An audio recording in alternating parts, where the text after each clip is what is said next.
Chapter number 16. Aiden and Zanish have convinced Papa that your marriage will not take place anymore. Both sisters came out onto the balcony and shared the good news with Aiden. Aiden, as usual, was lying in a swing with headphones on, lost in her own world, completely unaware. Aiden, we're talking to you, Zanish said as she took the headphones off Aiden's ears. What happened, Zanish? Your marriage isn't happening. Mehab and I convinced Papa. Really? Aiden asked in surprise. Yes, really. How did Papa agree? Aiden couldn't believe it. Papa was very reluctant to agree. It took a lot of convincing. He even scolded me and Mehab, but we took it for you. Now, only the engagement will happen. The bond between sisters is unique. No matter how much they fight among themselves, if one sister is sad, the others become restless. They may tell each other off and make taunts, but in times of trouble, they become a shield for one another. This was the situation between Zanish and Mehab. Zanish had a carefree nature and would get angry easily, so she often said many things to Aiden. But now, she was sad for Aiden. She acutely felt that if she had trusted Aiden, there wouldn't have been so much pain in her life. But why only an engagement? Aiden became worried. Look, Aiden, you've escaped from marriage. We said that the actual marriage will take place when you are ready. Now you have time. Forget about what's happening and focus on your studies. Don't take the engagement to heart. Just be quiet and pay attention to your education. Once you achieve something, you can find a good guy for yourself. It's just an engagement, not a marriage. Oh, you both have taken so much scolding because of me. Both sisters felt Aiden's pain, and just thinking about it brought tears to Aiden's eyes.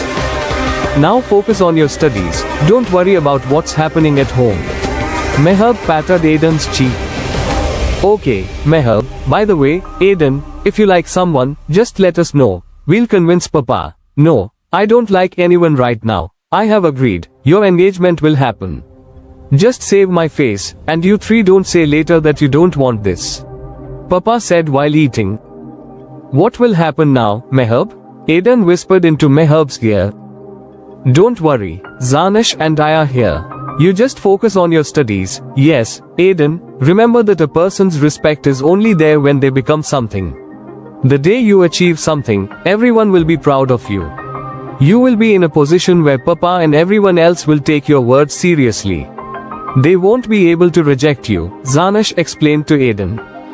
I'm talking to you all, and you three are busy among yourselves, Papa said angrily.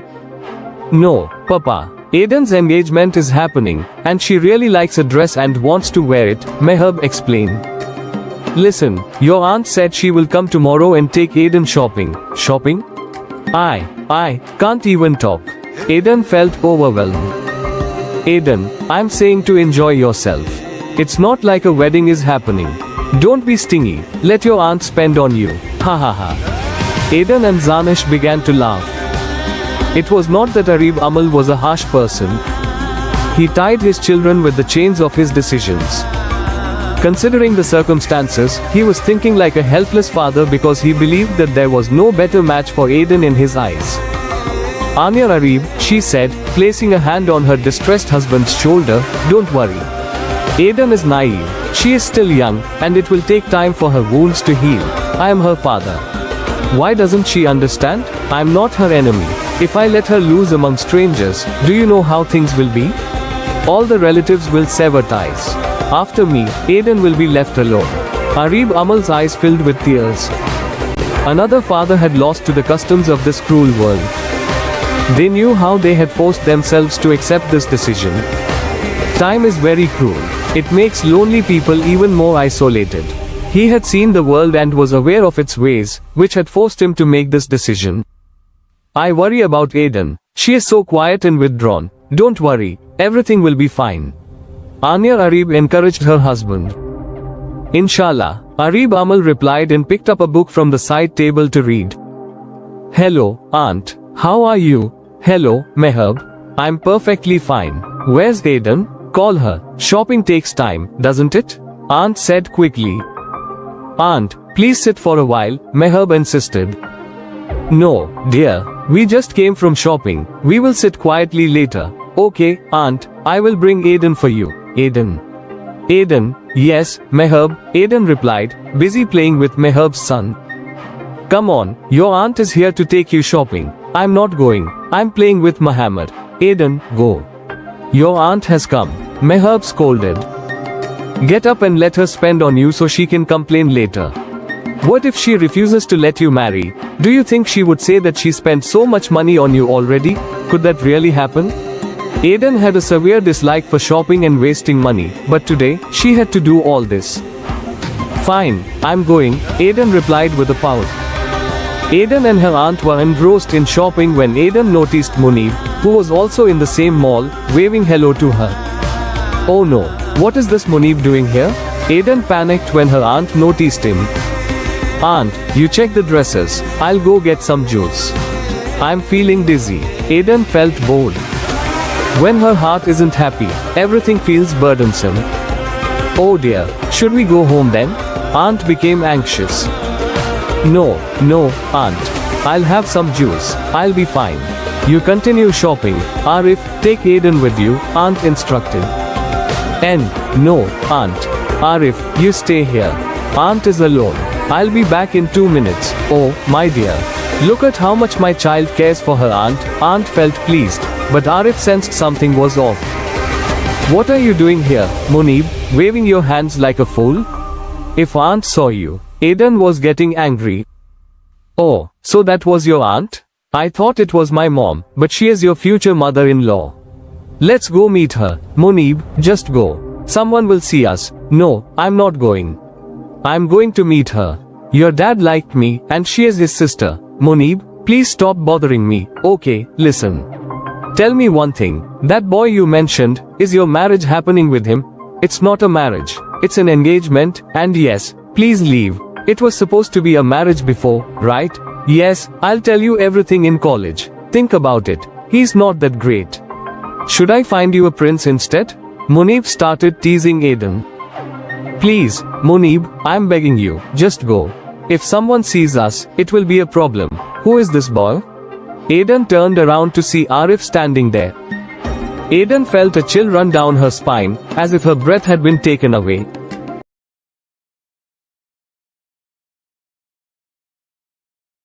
Tell Aiden that you love me, Munib said, placing his hand over Aiden's mouth in a serious tone. Arif was a bit far away and couldn't hear, but he had seen Munib holding his hand over Aiden's mouth. Shut up, Munib. Aiden's cheeks flushed with anger. Who is this Aiden? Arif glared at Munib and began asking Aiden. Arif.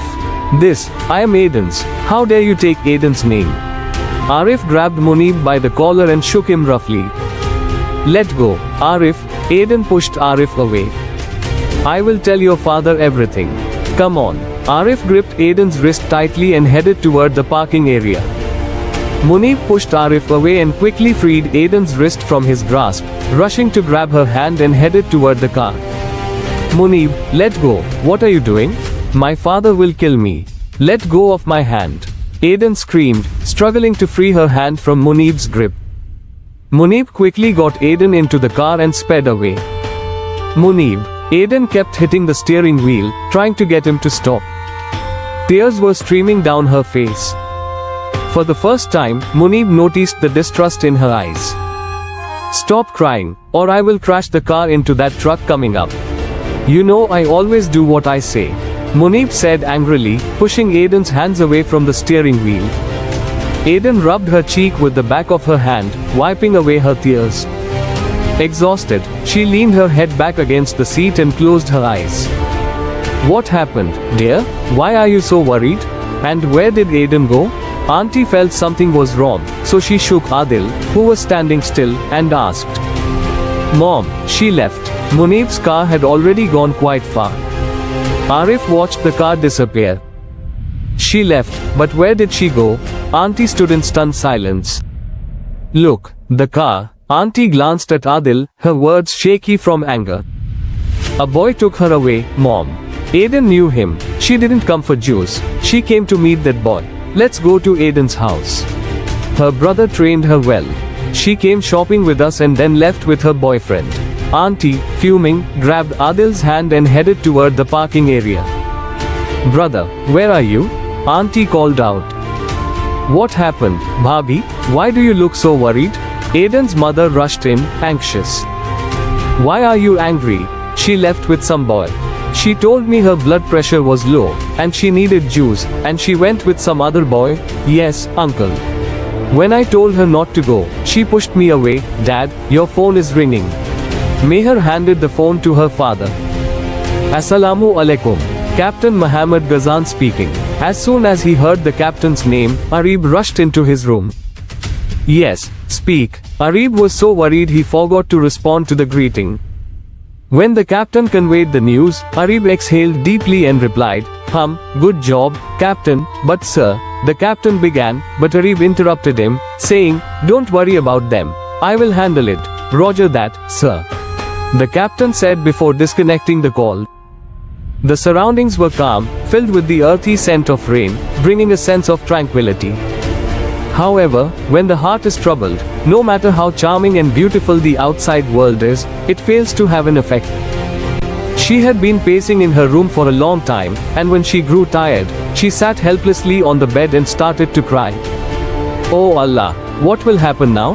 Dad will be angry with me, he might even kill me. I haven't done anything wrong. Maybe I shouldn't have used juice as an excuse, none of this would have happened. But, if Auntie had seen Munib, it would have been the end of the world. But, hasn't the end of the world already come? Oh Allah, I don't understand anything. This all happened because of Munib. I hate him, all boys are the same, Aiden continued to talk to herself. Oh, so people hate me now. Munib heard everything. Yes, I hate you. This all happened because of you. Aiden angrily grabbed Munib's collar. Hey, take it easy, miss. You seem so eager to get close to me. Aiden stepped back suddenly. I'm just a very simple and innocent guy, Munib said, taking a few steps toward her, positioning himself in a way that Aiden would bump into him if she moved even a little.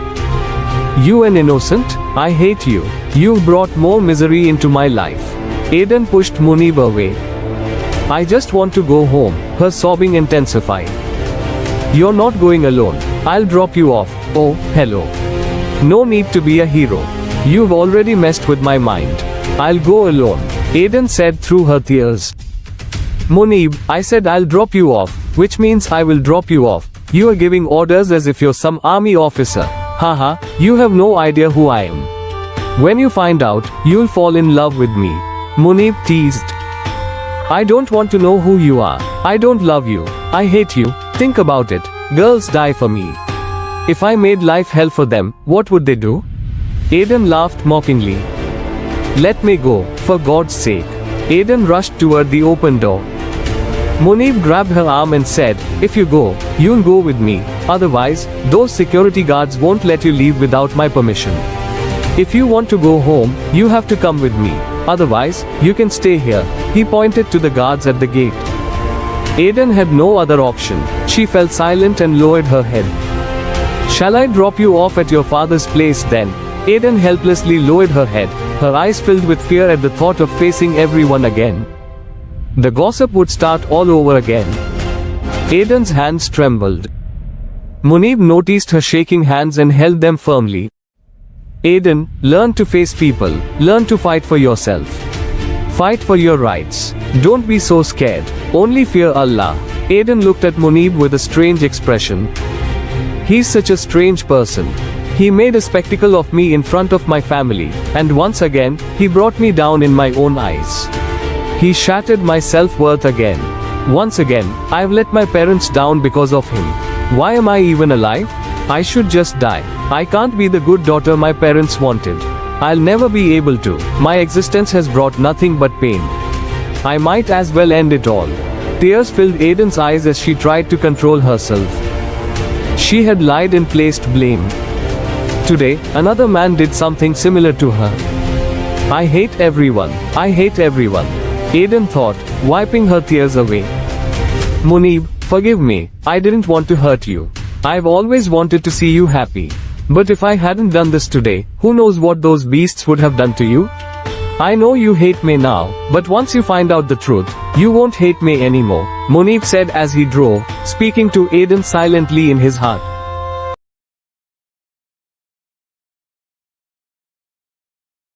Chapter number 18. Whose house is this? Where have you brought me?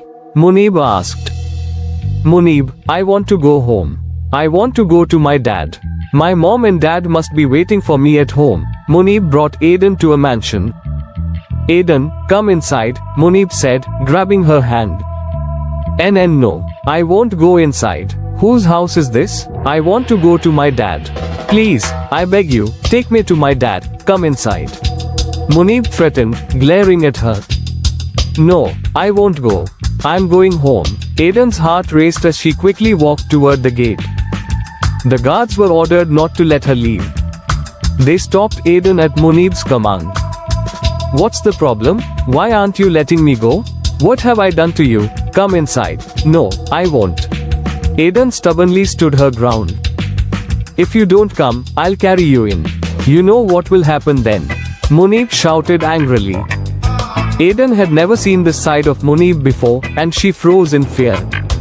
In a trembling voice, she said, I'll report you to the police. The police will arrest you all. The police can't do anything. At that moment, two girls came out from inside and took Aiden with them. Seeing them gave Aiden some reassurance. She began to ask them, who are you? Did Munib kidnap you too? We are not allowed to give you any answers. So, it's better you stay quiet, one girl, who looked tough and angry, said to Aiden in a cold tone. Brother, we are ending this relationship now. We won't associate with a girl who was looking for an opportunity and ran off with her lover the moment she got one. Aunt, don't say anything like that about Aiden. My sister is not like that. Zanesh glared at her aunt with contempt. Yes, aunt, she was your responsibility. You were with her. It was your duty to take care of her. And you, Arib, how can we believe that our sister went on her own? Do you have any proof? You couldn't even take care of my sister before the marriage. So what will you do later? What do you mean, we are ending this relationship ourselves? Meher was getting angry. Meher was already known for her temper and could make even the strongest men feel weak. We didn't do anything. Your sister left on her own, her aunt shouted, turning red with rage. Really? What proof do you have that our sister left on her own? All we know is that our sister went with you and hasn't come back. You are the ones at fault. We will file infer against you. Zanesh began to speak quickly. Do whatever you want. We are leaving. I don't know where my child is or what condition she is in. Anya cried, her condition worsening. Mom, please don't worry. Everything will be fine. Aiden will come back. Meher consoled her mother while crying. I know where Aiden is, their father said as he entered the room. Dad, do you know where Aiden is? Please, tell us, where is Aiden? Please hurry, where is my child? Wherever she is safe. She won't come home for a few days. You'll find out everything in due time. Saying this, Arib walked out. Zanesh, I feel like something is wrong. What did Dad do with Aiden? Where could she be? I can't understand, Meher said, tears in her eyes. Dad, what if he has harmed her? Meher said, her thoughts filled with bizarre ideas. The two girls brought Aiden inside. Whose house is this? Where are you taking me? I'm not that kind of girl. Let me go. Munib has misunderstood me. Aiden kept crying. The girls silently led her to a room. The room was quite large and beautiful, furnished with a fancy bed.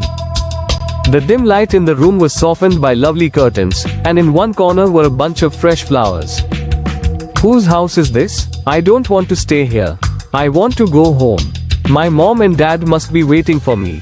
Zanesh and Meher must be worried too. Please, I beg you, take me home. Aiden felt trapped in a web of circumstances. Her hands and feet trembled, and she felt her patience waning. She struggled to control her anger. Her face flushed red with fury. Just then, Munib arrived. As soon as he entered, the two girls stepped out. Aiden, listen to me, Munib said, noticing Aiden's red face and approaching her. He reached out to grab her arm, but she shook him off in anger and grabbed Munib by the collar, shaking him forcefully. Who do you think you are? What do you want to prove by kidnapping me? Remember this, I'd rather die than dance to the tune of those worthless girls. Never mind. Who am I talking to? What kind of mercy can I expect from a person who has no humanity? You are a soulless monster, a beast. Aiden laughed bitterly, and a tear rolled down her cheek. Munib stood there, staring at her, as if she were not scolding him but someone else. He wiped the tear from her eye with his hand and simply said, "You will stay here now.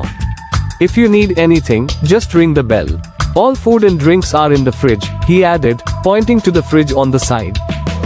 Aiden sat down on the bed, exhausted. Her throat was dry from screaming and crying. Seeing Aiden's condition pained Munib.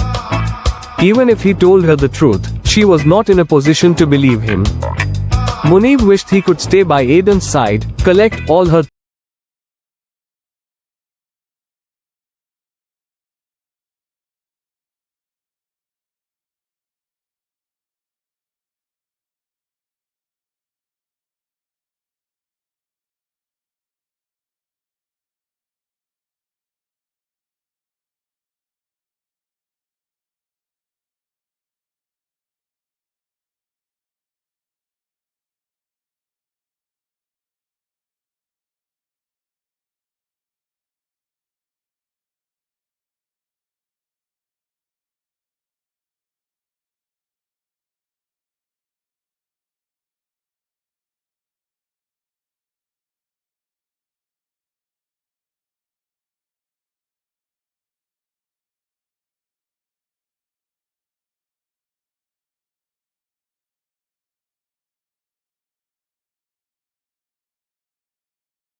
was once again shattered and scattered. She wished the ground would open up and swallow her whole.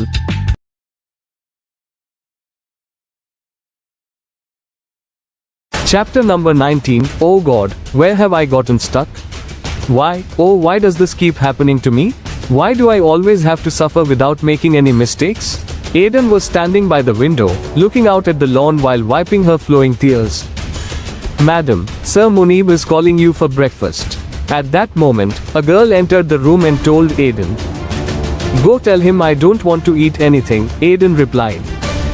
What a strange, beastly man. First, he kidnapped me, and now he's asking me to have breakfast. Sir said if you eat, he will allow you to call your family. If you don't have breakfast, you won't be able to call home. Saying this, the girl left.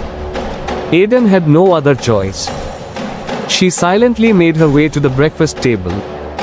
Aiden's eyes were slightly sunken, and she looked even weaker and more pale than before. Munib was going through a torment seeing Aiden in this state, but she was completely unaware of everything. He wanted to tell her the truth, but he was helpless, he couldn't say anything. With anger and hatred, Aiden glared at Munib, dragged a chair with irritation, and sat down. She had already had a bad experience with food, and as soon as she arrived, Munib had stopped eating. At the breakfast table, there were also two girls who had come with Aiden to her room. Munib addressed one of them. "Do you know, Rabia, that a person who understands the chemistry of anger can easily control it?" "Sir, what is the chemistry of anger?" Rabia asked, surprised. "We have 16 chemicals inside us, and these chemicals create our emotions. Our emotions determine our moods, and these moods shape our personality. Each of our emotions lasts for 12 minutes. How is that, sir? For example, anger is an emotion that arises from a chemical reaction.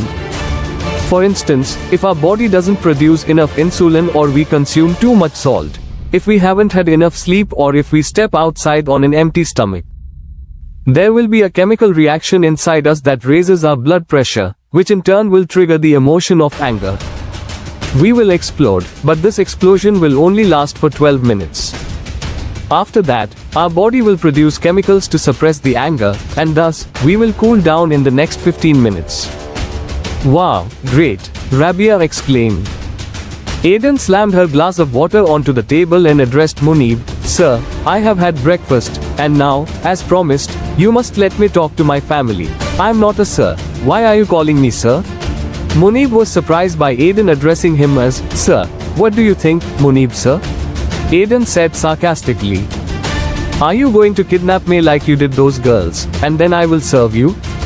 That's your thinking? Oh, sorry, Munib sir. Aiden had never learned to bow down. I would rather die than bow down before a beastly man like you.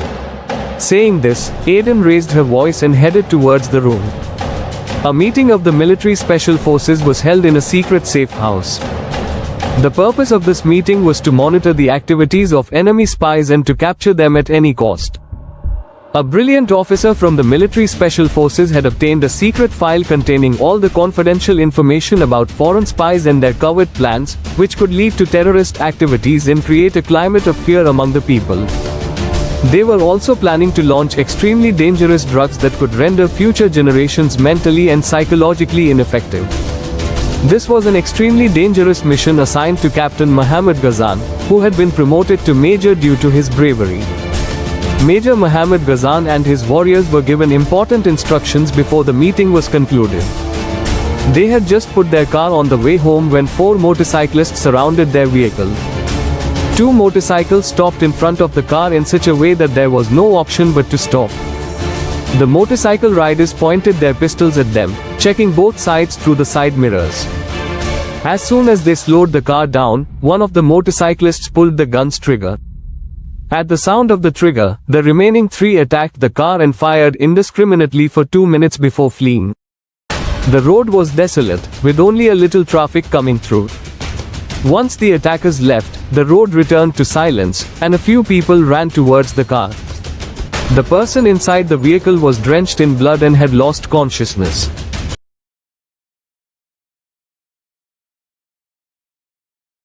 Chapter number 20, Aiden, your marriage with me is tomorrow evening. Munib dropped a bombshell on Aiden. What? Marriage? But with whom? Aiden spoke in a frightened tone. With me, my dear. Who else? Munib said while looking into Aiden's eyes. I will not marry you. Aiden shouted in anger.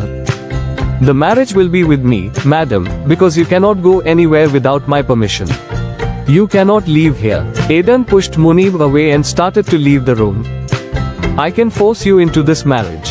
But the best option is for you to agree willingly, Munib said, grabbing her wrist firmly and preventing her from leaving. Let me go, it hurts. Aiden cried. Munib, tears welled up in Aiden's eyes from the pain. If you would just listen to me politely, I wouldn't need to keep holding your hand, Munib said in a stern tone. Your words are worthless. What do you think of me? Am I your slave to obey your commands? I will never marry you. It's better for me to take my own life than to marry you. Aiden said, looking at Munib with disgust. Hey, I'm not that bad. I'm quite charming and handsome. You will be my wife regardless, Munib said, trying to remain calm.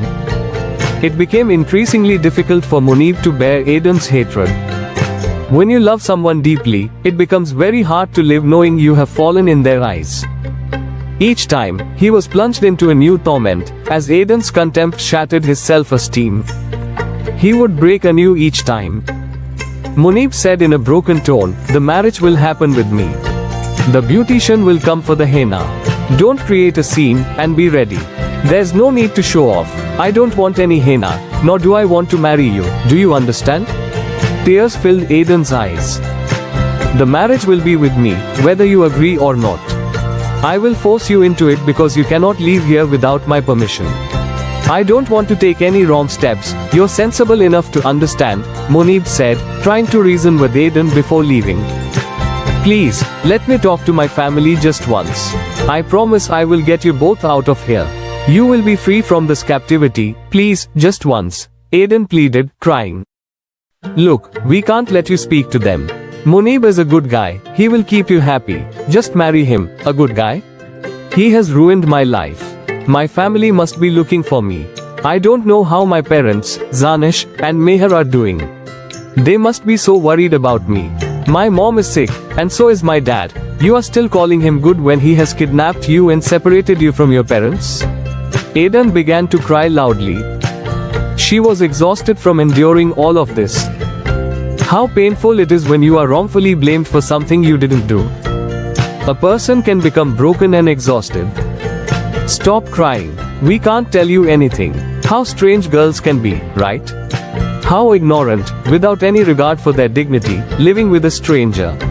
I don't know what wrong I did to deserve this. I wish I hadn't gone shopping that day. None of this would have happened. Allah, I don't know where my daughter is and what condition she is in. Please keep her safe. I don't know who took her away. My daughter is so innocent. Oh Allah, bring Aiden back safely. Afa cried out, praying fervently. Mom, Dad said they know where Aiden is. She will be fine, Meher reassured her, though she felt anxious inside. What face will we show to people? Your aunt has already made our family notorious. Don't worry, Mom, everything will be alright. Aiden will come back, Meher consoled her. Allah, may she return soon.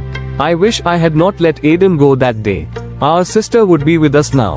But I didn't know anything. Anyway, Mom, don't worry. Aiden will be back soon. We will try to ask Dad when he comes back, Meher said as she and Aiden consoled their mother. Your dad isn't saying anything. I don't know where he has left my daughter.